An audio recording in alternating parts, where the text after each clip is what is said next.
Assalamualaikum warahmatullahi wabarakatuh. Alhamdulillah rabbil alamin wassalatu wassalamu ala asyrofil anbiya'i wal mursalin wa ala alihi wa sahbihi ajma'in, amma ba'd.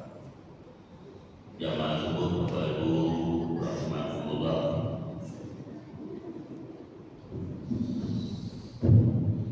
Kajian subuh pada pagi hari ini akan disampaikan oleh Ustaz Rizka, yaitu Haji Al-Syafi'i Al-Alim. Fikih pada bagian ini akan membahas tentang zakat. Tujuh mari kita dengarkan paparan daripada kita pada pagi hari ini.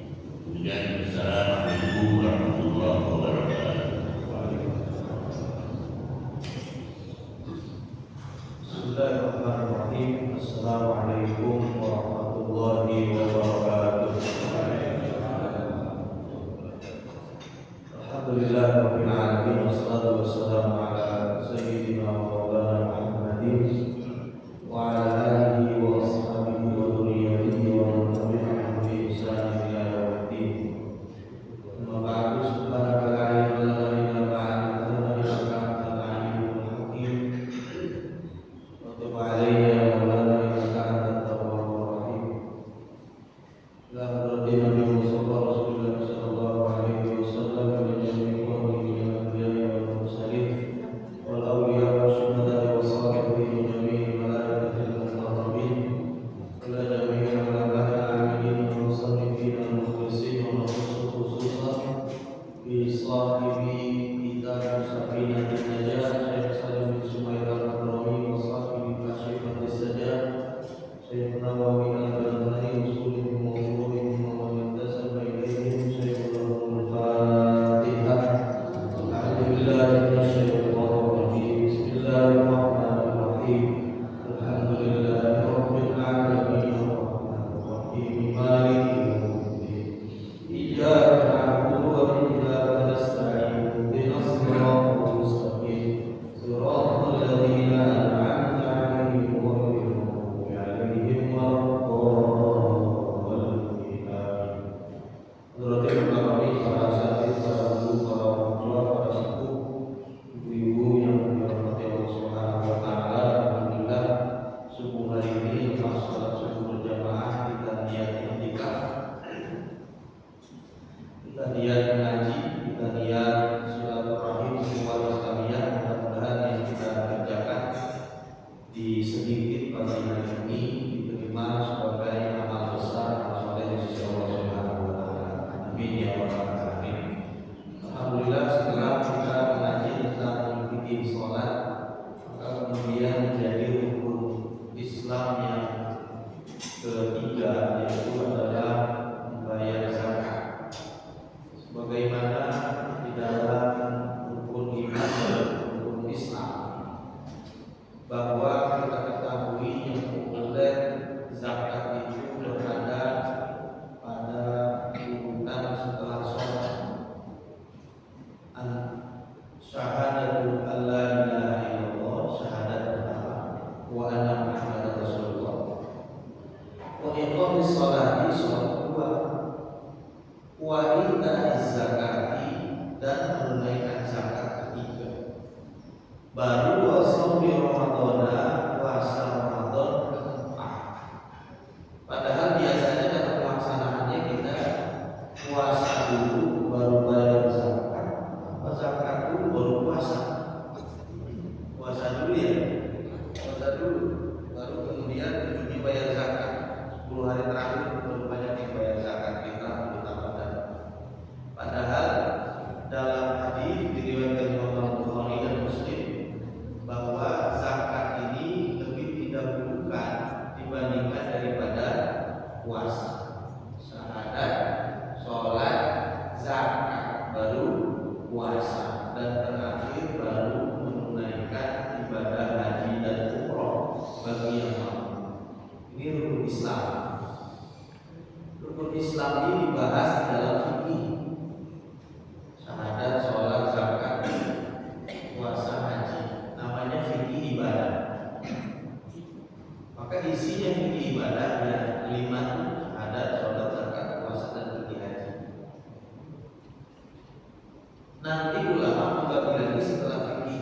ibadah, ada fikih muamalah.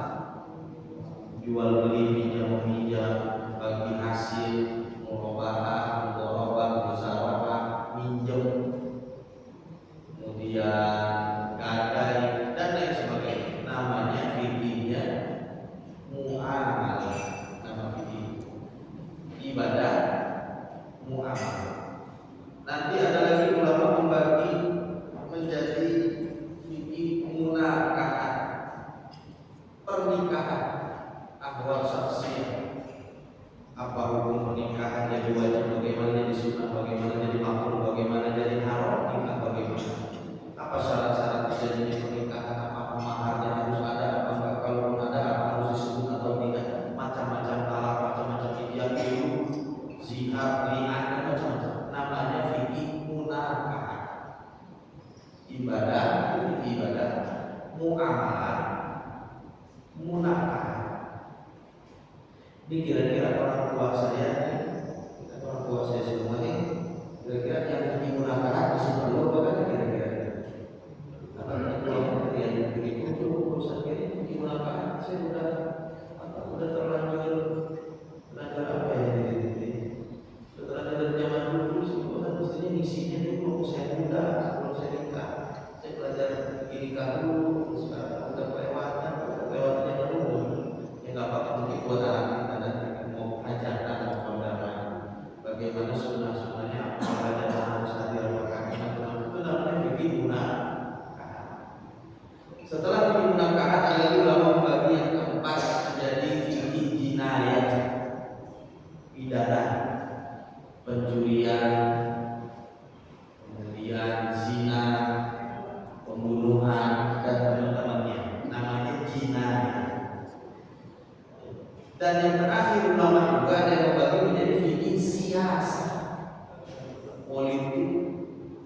Harus mengangkat seorang pemimpin, bagaimana mengangkat pemimpinnya, siapa saja anggota-anggotanya, dan seterusnya. Namanya siasat. Masih apa kalau tadi yang lima? Ibadah,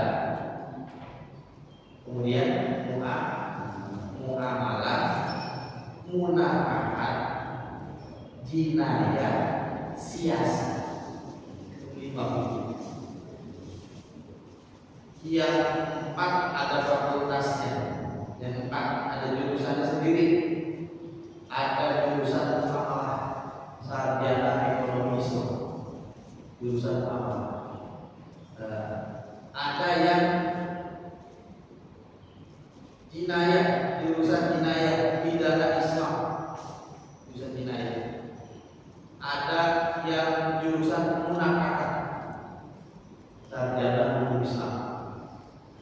Ada yang juga dia siasat politik, ada jurusan. Yang nggak ada cuma yang pertama, yang ibadah. Belum pernah dengar kan ada Ustadz Al-Mukarram sarjana ibadah Indonesia? Belum pernah dengar ya? Ada nggak? SII sarjana ibadah Indonesia? Nggak ada. Sarjana ekonomi ada, sarjana pidana ada, jinayah. Tapi yang ibadah, karena ibadah ini dipersilahkan kepada masing-masing pemilih. Dipersilahkan. Tertibnya pun dipersilahkan kepada masing-masing masjid, masing-masing negara. Maka tiap negara beda-beda. Di Malaysia termasuk tertibnya diatur. Di Malaysia sholatnya bagaimana? Setelah sholat zikir rakaat, subuhnya kudu atau kakak. Itu bagaimana? Biar gak berantem. Di Malaysia di kita diatur. Nah, silakan saja masjid memilih mana yang paling bijaksana. Kira-kira ya. Ini pembagian ini. Nah, kita berarti masih ada di fikih yang pertama nih. Fikih ibadah. Kemarin syahadat sudah, sholat sudah, kita masuk kepada bab zakat. Berarti masih panjang nih pembahasan fikih.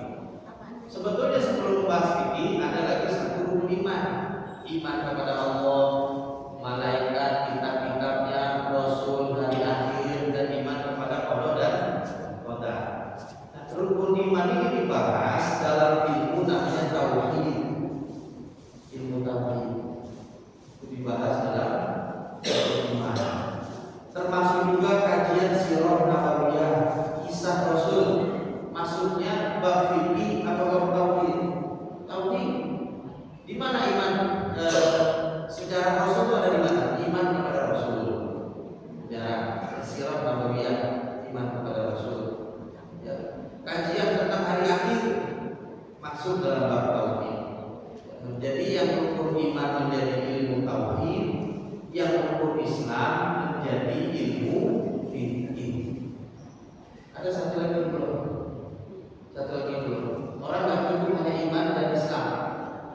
tapi harus juga ihsan. Ada tiga ya. Rasulullah didatangi oleh seseorang berjubah putih, bermuka bersinar, duduk persis di samping Rasulullah bertanya, ya, apa itu iman? Rasul menjawab, untuk binabillah wa malaikatihi dan seterusnya. Kemudian nanya lagi orang tadi, apa itu Islam? Rasul jawab lagi, syahadatu alla ilaha illallah wa iqamis shalah, zakat, puasa, haji. Satu lagi bertanya lagi orang tersebut adalah mal ihsan. Apa itu ihsan? Ini hadis diriwayatkan populer dari Sahih. Maka dari hadis ini kita punya iman, Islam dan ihsan. Iman tadi ilmu tauhid, hajinya. Islam tadi ilmu fikih, ihsan ini ilmu akhlak. Ihsan ini jadi ilmu akhlak. Ya, ihsan ilmu akhlak. Jadi tidak kayak harus. Gak bisa orang cuma belajar iman doang. Saya mungkin sudah iman. Ya, masalah sholat gampang, kafir. Sholat yang cuma ingat gak usah. Asal ingat boleh sholat, kafir. Gak boleh dimandiin, gak boleh disolatin, gak boleh dikuburin di kuburan Islam. Menurut saya, kalau sekarang namanya sholat pada gerakan-gerakan yang penting kita mengenai nama Allah atau Gusti Allah, udah sholat, kafir. Jangan disolatin, jangan dikamalin, jangan dikuburin di kuburan Islam. Ya, nggak cukup di iman doang, harus tahu fikih. Gimana harusnya menjalankan perintah dan larangan Allah.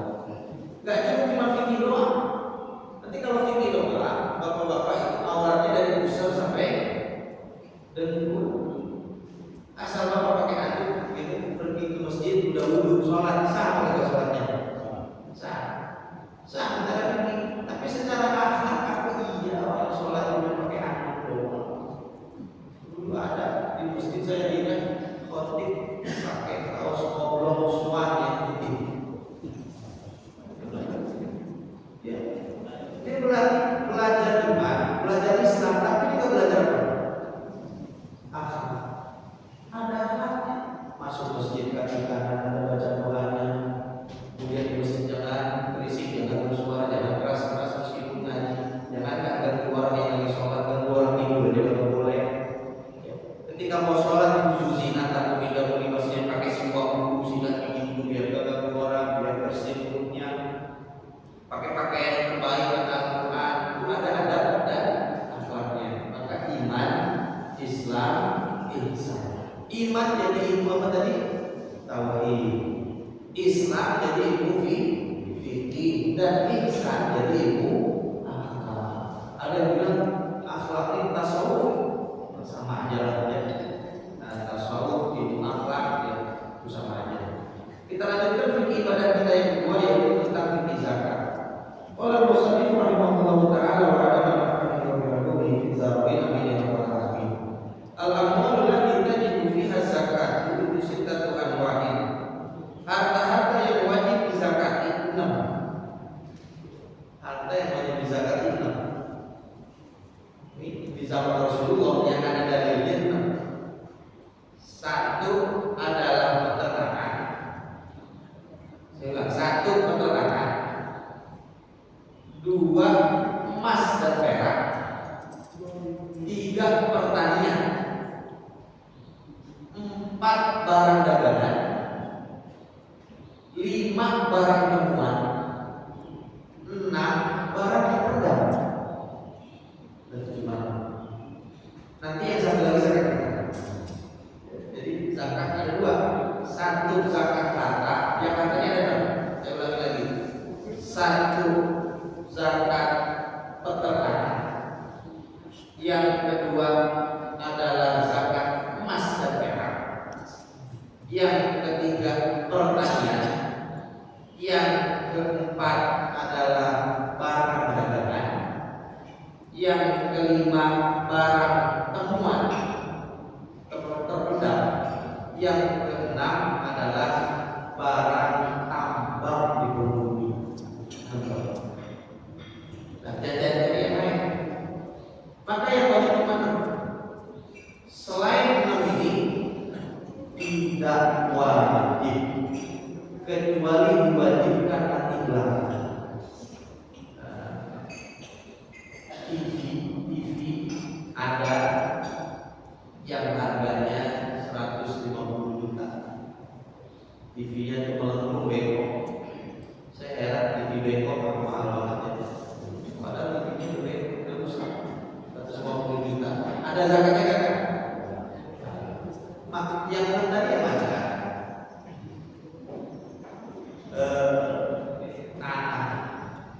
Tanah ini. Hati-hati kalau nggak digunakan 2 tahun diambil dan pemerintah. Punya 20 hektar tanah. Jadi Masya Allah, Cilengka mau dipunya tanahnya di BSD. Kalau dijual, itu nominalnya udah nggak tahu. Ada kata di sana tanah? Maka tanah nggak ada zakatnya, cuma menjual. Nanti dari Islam ini belakangan modern berkembang. Ada zakat profesi, ada zakat deposito, saham, obligasi, zakat barang mewah, ada zakat apa namanya satu lagi di dalam zakat modern penghasilan. Ya, itu belakangan. Yang jadi pertanyaan, boleh nggak bapak-bapak cuma ikut yang kedua? Boleh. Ya, meskipun nanti saya diomelin sama bahasa saya tapi kan Yuki bilangnya tadi apa? Yang wajib zakat cuman enggak ada. Ya, nanti kita bahas satu persatu. Kita bahas nanti satu persatu. Yang pertama, an-na'am adalah binatang ternak. Zaman dulu orang binatang ternak itu berharga. Sekarang orang mana yang ternak? Ada orang punya kambing di sana, ada punya sapi. Mau taruh di mana? Dan nanti syaratnya pun pasti nggak kena. Syarat zakat kalaupun dia punya kambing sama sapi pasti nggak wajib zakat di Indonesia. Ya, jarang-jarang yang wajib zakat. Sebab hewan ternak ya ada syarat-syaratnya. Al-awwal yang pertama kauluna na'aman, harus binatang ternak. Yang dimaksud binatang ternak yaitu adalah ya al-ibil, onta. Dicari di mana ini onta? Indonesia. Ada di ibu punya onta. Di Ragunan Ustaz ada cuma 2 biji kok gitu kan. Ya. Onta. Wal baqaru al-hiram, sapi rumahan. Sapi rumahan. Sapi rumahan, sapi komplek ini. Maksudnya di sapi rumahan adalah bukan sapi liar. Ada sapi hutan, sapi liar kalau sekarang berjalan. Dan teman-temannya, siapa temannya sapi? Kebo, benar ya kebo. Dan kita lihat di grupnya sapi, grup WhatsApp sapi yang siapa aja tuh? Kebo. Tapi banteng nggak masuk. Sebab banteng biasanya nggak diternak dan liar. Tapi kalau nanti dia diternak, ya termasuk temannya juga. Ini yang kedua, sapi dan teman-temannya. Yang ketiga, wawanarun, kambing dan teman-temannya. Siapa temannya kambing? Bedor, badut, bedor ya, bedor, kambing kacang, kambing Jawa, kambing etawa yang susunya mahal banget tuh, ya kambing etawa dan sejenis-jenisnya kambing. Ya. Udah wajib nggak zakat budak? Ada nggak jadi budak? Maka budak nggak wajib zakat. Ya, domba tadi temannya kambing, masuk grup kambing. Domba, kambing kacang, kambing etawa, dan jenis masuk grupnya kambing. Ya. Keledai, ada nggak tadi keledai? Orang kita mana? Ternak keledai. Nggak wajib zakat. Ada bigol. Bigol itu kakaknya keledai, adiknya kebo, namanya bigol. Belum pernah lihat? Dia lebih gede dari keledai, lebih kecil dari kuda. Dia peranakan antara kedelai keledai dengan kuda. Tengah-tengahnya namanya bigol, kalau bahasa Arab itu namanya bigol. Nah, burung Rasulullah yang ngantri ke Masjidil Aqsa itu gedenya sebigol, bukan sekuda, bukan. Dia bukan kuda, lebih kecil dari kuda, tapi lebih gede dari keledai. Namanya bigol. Itu gak wajib juga. Kecuali nanti kuda, keledai sama bigolnya dibuat usaha, tapi gak masuk zakat peternakan. Nanti masuk zakat apa? Dagangan. Ya udah, Pak, sekali literan 15.000. Nah, kalau pergi ke tanda susu Utara itu, di tanda Ciatal dekat rumah saya. Nah, banyak kuda disiapin. Pak, sampai naik kuda berapa? Kalau cuma satu literan 15.000. Kalau mau full literannya 30.000. Habis beberapa sebulan dihitung ternyata 100 juta lebih baru kena zakat. Tapi zakatnya bukan zakat peternakan, tapi zakat barang dagangan. Barang dagangan. Syaratnya cuma itu doang, hewan ternak. Ayam, ada tadi hewan ternak bukan ayam. Kalau kita hewan ternak, ternak apa? Ternak ayam di Cianjur. Daerah Cianjur, Cilogok, Bawah itu masuk dalam punya ternak ayam semua. Banyak banget ya. Kalau di kita ada potong ternak banyak banget. Kena zakat nggak dari ayamnya? Enggak. Bapak kalau punya peternakan biarkan 1.000 punya ayam, asal Bapak jangan jual. Enggak pernah kena zakat. Punya 1.000 ekor ayam lebih, satu bulan dia punya 1.000 ekor. Yang penting jangan dijual. Dia apa ya? Bagi-bagi aja, saya bagi-bagi aja semuanya. Kalau saya makan semua, ya udah kena zakat.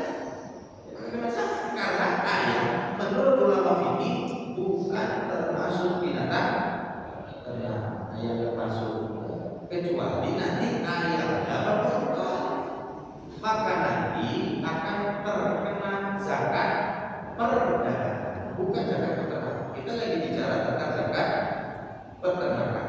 Syaratnya al-awwalu kaunuhana aman, yang tadi hewannya harus hewan ternak, yaitu hewan yang tadi disebutkan. Watani yang kedua syaratnya kaunuha bisoban, harus cukup besoknya, minimal punya hewannya harus cukup. Ya. Wa awwalu fi ibilin khamsun, ontak minimal punya 5. Kalau ontak udah punya 5, wajib zakat 1 kambing. Ontak minimal 5. Emang ada kalau punya ontak? Ontak di mana? Kasih makan apa? Ontak di mana di Indonesia?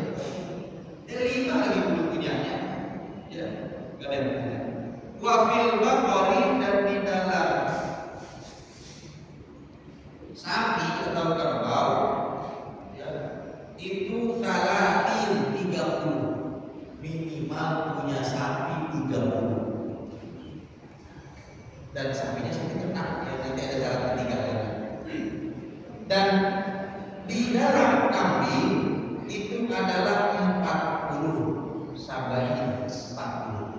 Ontak 5 ekor baru kena. Sapi tadi berapa ekor sapi? 30. Kambing 40 baru kena. Berarti punya ontak cuma 4, wajib zakat? Enggak. Punya sapi cuma 29, enggak wajib. Cuma punya kambing cuma 39, enggak wajib. Namanya nisab, ukuran minimal kena zakat. Jadi syarat yang kedua.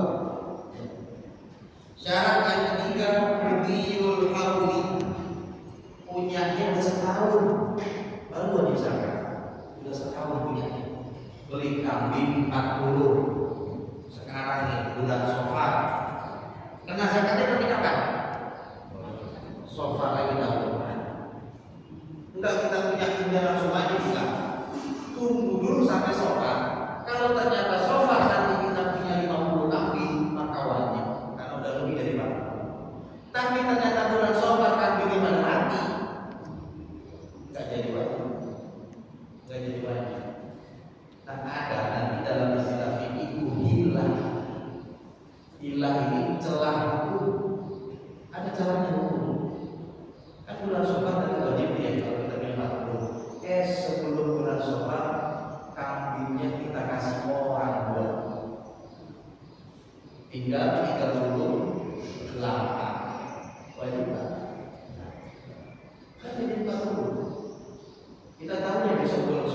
beda saya pun setahun saya harus bayar zakat nih. Dan kami ini saya potong apa? Jadi jika 37 kalau bisa itu namanya celah buku. Nanti bang emas begitu, emas kan kudu setahun beli emas yang murni. Pas sudah mau setahun, ya, ternyata emasnya kemudian dijual sama dia. Jual jadi duit cair, nggak wajib bayar zakat. Ya, begitu udah lewat dan teleponnya, bulan besoknya Robi keluar dibeli lagi emasnya. Wajib nggak zakat? Enggak. Cuma ini orang namanya mengakali mereka, jadi bingung mereka. Tapi secara fikih tidak, nggak wajib secara fikih. Ini sama kayak dulu. Kita ulang tadi. Ontak minimal berapa tadi? 5, sapi 30, kambing 40. Ya, ini namanya nisab. Nisab. Dan yang ketiga tadi dia dulu 1 tahun. Namanya apa tadi? Haul. Haul. Haul kita suka acara haul.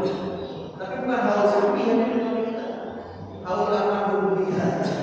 Berarti itu almarhum itu sudah meninggal selama 1 tahun, namanya haul. Ya. Ada orang Jawa mendang itu berapa? Tahu ya? Haul itu mendang. Ini benar ya? Saya sering diundang sama Ustaz datang ke acara saya nanti mendang Ustaz. Saya belum tahu itu. Haul oh iya saya paham.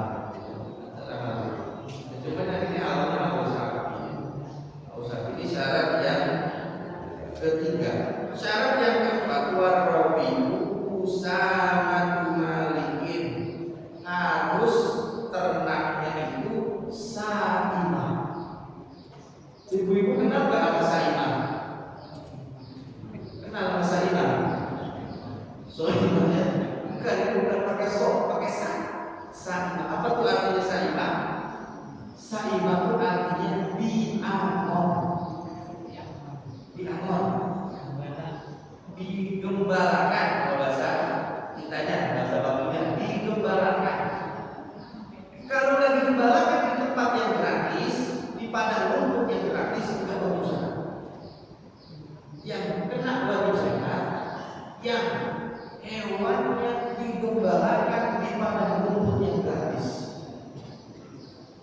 Saya punya kawan almarhum ayah saya di FMJ, Ustaz Dindin Sirojudin.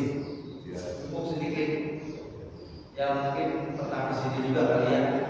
Ustaz Dindin Sirojudin, ketua PKN Islamic Center Baitur Rahmi, Pasar Modern Mesir. Kalau main rumahnya beliau punya kambing 80. Saya juga anak saya kalau pakai kambing begini dia harus dimasakin semua. Ya. Tapi kambing beliau diajar atau dikandang? Kandang. Tadi nisabnya udah cukup belum? Tadi minimal kambing berapa tadi? 40. Dia punya 80. Meskipun udah merasakan, tapi syarat kuatnya kan terpenuhi. Ya. Tanya saya, kambing ini diaman kan? Mau aman di mana kan? Katanya. Di lapangan 11 itu. Belum ini harus apa? Misalnya nggak boleh di kambing sih. Aku yang di sini. Mau diaman di mana kambing? Tiap hari dibeli. Dia punya guru diupahin, suruh ngorek ke mana, kemudian dikasih makan di kandang. Kenapa punya zakat? Jangankan 80, dia punya 1000 kambing, kagak wajib zakat. Karena syarat tempatnya kan terpenuhi. Apa tadi syarat tempatnya? Kudu dianon di tempat yang gratis. Sekarang kalau kambing 80 tempat gratis di mana? Kagak ada, suruh kebun siapa? Gue ngeri rumah. Nah, makanya saya bilang tadi zakat peternakan di Indonesia hampir mustahil ada. Karena orang pada punya sekali punya lebih dari 40 atau tadi kan bawa sapi lebih dari 30, itu pun adanya di kandang, bukan di anom. Ya cuma di Bima kali ya.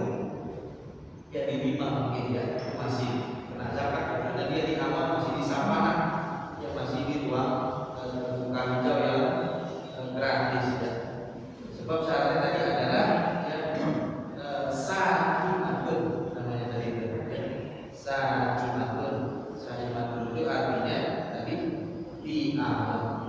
Begitu juga tidak wajib membayar zakat dalam peternakan hewan fi awamil fi harfin, hewan yang dipekerjakan karena zakat. Jadi apa hewan dipekerjakan? Kowe gitu ya misalnya. Banyak pembayar sawah. Ya, kerbau pembayar sawah, kerbau penggiling gandum. Yang kerjaan itu apa aja tuh? Sampai makamnya gitu. Orang yang di sini toa, gak berhenti. Nah, dia punya penggilingan 40, berarti dia punya 40 sapi. Tapi sapinya buat bekerja, bukan buat diternak.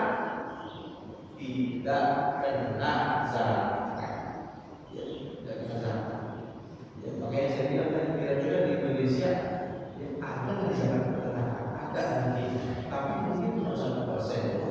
Yang mungkin minimal atau di tempat-tempat yang memang tadi syaratnya terpenuhi. Ya, kita ulang.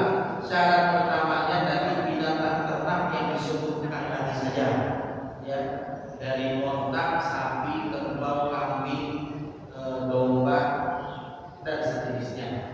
Ya, yang kedua tadi syaratnya adalah sudah disok. Onta minimal 5, sapi minimal 30, sapi minimal 30 dan kambing minimal 40. Dan syarat yang ketiganya adalah dia sudah 1 tahun kepemilikannya. Yang terakhir yang keempat adalah kambing atau hewan ternaknya harus sahih, yaitu harus diamot di tempat yang gratis. Kalau ada biaya maka tidak ada zakat peternakan. Wallahu a'lam bishawab. Kita sudah bahas satu zakat, yaitu zakat peternakan. Insya Allah nanti masih ada 5. Yang kedua emas dan perak. Yang ketiga adalah pertanian. Yang keempat adalah barang dagangan. Yang kelima adalah barang temuan rendam. Terakhir adalah zakat tambang. Ini 6 yang berada pada zaman Rasulullah SAW. Baik, sampai di sini supaya tidak terlalu banyak masih dihafal. Ada pertanyaan silakan Bapak Ibu sekalian.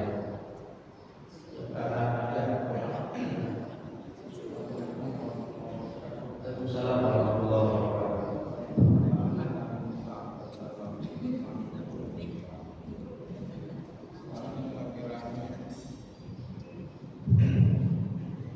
Mengenai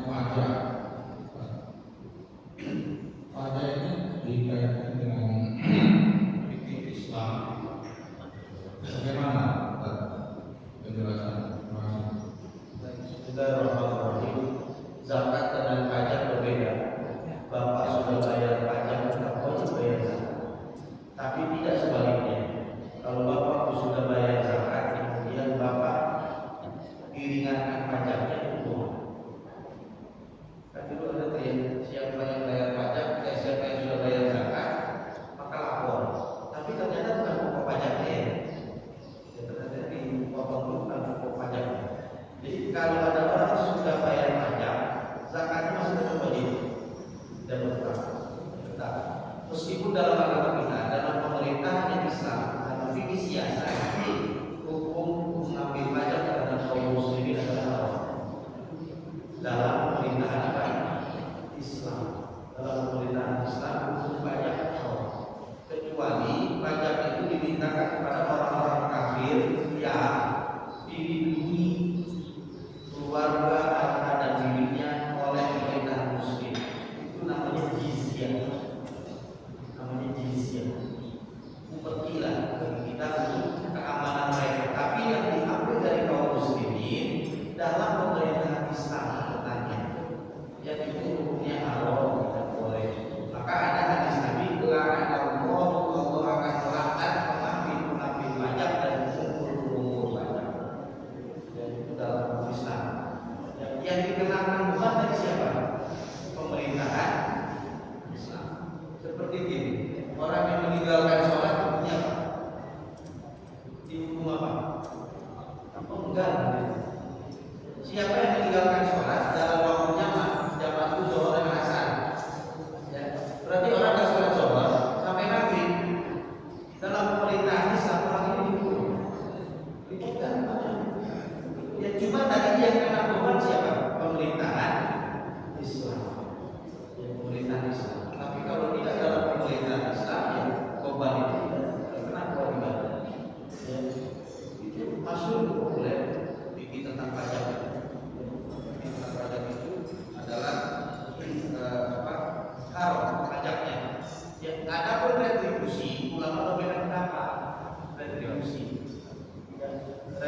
Ulang aja kalau saya kurang agak jelas. Baik, maaf. Ya. Pertama kali sebelum pembahasan termasuk memilih calon pemimpin dan anggota yang ingin saya tanyakan kaitannya dengan topik ini mas utama daripada saya. Kedua, saya ingin kasih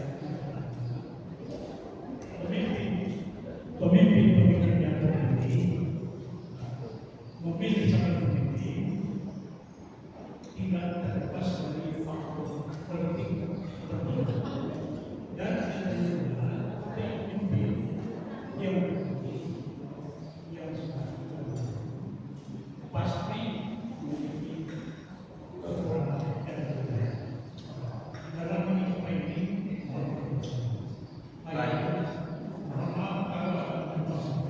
Assalamualaikum warahmatullahi wabarakatuh. Bismillahirrahmanirrahim. Ini sebetulnya nanti dibahas dalam fikih terakhir, yaitu dalam fikih siasat. Mulai dari ibadah, muamalah, muamakat, kemudian jinayat dan siasat. Dalam fikih siasat memang ulama-ulama mazhab Syafi'i memberikan kriteria pemimpin. Mayoritas ulama katakan itu memang dalam kitabnya Muslim dan tahu yang itu adil, Muslim adil. Maka secara fikih memilih wakil rakyat pemimpin itu jelas dengan kriteria tersebut hukum wajib. Muslim adil, ya itu kan kepentingan kita. Politik itu kan memang bagaimana supaya kepentingan kita bisa terakomodir. Maka perkara yang paling penting dalam hidup seorang muslim yaitu tadi bagaimana dia baik di dunia dan akhirat. Ya, maka kita harus menyuarakan kepentingan kita sebagai orang Islam nomor satu. Ya, jadi menurut orang muslim meskipun bangunan besar, banyak, maju, apa, tapi kalau ibadah banyakan, kalau akhiratnya nggak bagus, banyak minuman keras, banyak itu sukses apa nggak bagi orang muslim? Nggak sukses. Jadi dalam fikih siasat diwajibkan kepada seorang muslim mengangkat pemimpin yang muslim, adil, dan ada kecualinya boleh pada perkara-perkara tertentu yang mewakilkan kepada seorang yang bukan muslim. Seperti bapak nggak bisa bangun apartemen, bapak boleh memberikan kepercayaan kepada non muslim buat pemimpin untuk proyek apartemen, boleh. Tapi dalam perkara-perkara yang sekiranya kepentingan agama kita itu berada di situ, maka wajib menjadi pemimpin muslim adil. Ya, banyak itu kriteria-kriterianya dan itu hukumnya wajib. Zaman sekarang kira-kira nyari yang begitu kan mimpi dong, Pak Ustaz. Ini anggota dewan politik yang model begitu itu udah hampir nggak ada. Maka paling tidak yang paling penting, ya, kalau istilah Ustaz saya itu bilang paling nggak kalau iblis nggak mimpin ya setan. Kira-kira begitu ya. Ya paling nggak kalau iblis nggak mimpin, paling nggak kita pilih setan. Ada iblis atau setan? Ya nggak ada, malaikatnya nggak ada nih. Gitu ya, paling nggak yang kita pilih setan. Jangan sampai kita nggak pilih. Kalau kita nggak pilih nanti iblis sunnah. Gitu. Wah, ada satu sekali. Gitu ya. Gitu. Kalau ada dua madorot, pilihlah madorot yang paling ringan. Kecuali ada yang baik. Kalau ada yang baik, maka pilih yang baik. Jadi menurut fikih siasat Islam, mayoritas ulama mengatakan pilihlah yang tetap muslim paling ringan. Karena dia menyuarakan yang adil. Ya, karena kepentingan orang Islam adalah akhirat nomor satu.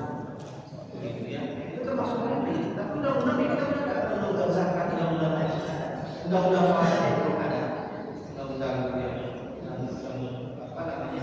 Memang dari atur apa seramkan. Jadi pemilihan antara tadi orang itu kan tadi apa kata itu? Ada plus ada minusnya ya. Nah, tapi bagi seorang muslim, ya, bagi seorang muslim, ya, perkara plus yang paling pentingnya adalah agamanya, bukan dunia. Ya, jadi kalau dunianya hebat, ini ada satu pemimpin hebat, arsiteknya hebat, keuangannya hebat, ya. Tapi dalam agamanya dia nggak mau mengeluarkan agama. Hebat lah pokoknya. Ada di sana sini, podcastnya di mana-mana, ada di medsosnya viral dan macam-macam. Tapi dalam agama rusak. Menurut seorang muslim bagus nggak ya orang? Enggak. Enggak bagus. Jadi bagi seorang muslim itu adalah ya tadi agama itu tetap nomor satu. Ya ada kekurangan yang lain itu jadi masalah. Ya enggak apa-apa kita miskin, kita nggak utang, nggak apa-apa kita miskin, ini orang yang masuk pada sholat. Yang paling bagus ya tadi orang yang juga muslim, ya orang yang juga amanah, ya orang yang juga bagus. Jadi tidak perlu ditawar-tawar. Sekarang kan kita pilih mana mau pemimpin Islam tapi jelek, apa pemimpin bukan Islam tapi bagus. Jangan dijawab Pak, saya nggak mau, enak aja kalau udah begini. Jangan jawab. Yang saya pilih yang muslim yang baik. Ya. Saya rasa itu apa namanya plus minus tadi itu ada kekurangan ada kelebihan. Pastikan bapak pilih kelebihannya adalah dalam agama. Itulah kata Nabi. Jangankan dalam pilih jodohnya kan kata Nabi, orang itu dinikahi karena cantik, nasabnya bagus, orangnya duitnya banyak, agamanya bagus. Kata Nabi, pilih yang mana tadi? Yang pertamanya, pilihlah agama. Insya Allah nanti bisa jadi cantik, bisa jadi kaya berapa. Yang Allah bagus, Allah bagus. Sama-sama ada. Ada lagi. Ibu-ibu ada yang mau tanya?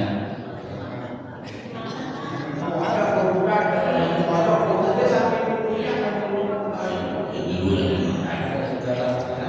Alhamdulillah, mudah-mudahan kita kajian ada manfaatnya. Ya, mudah-mudahan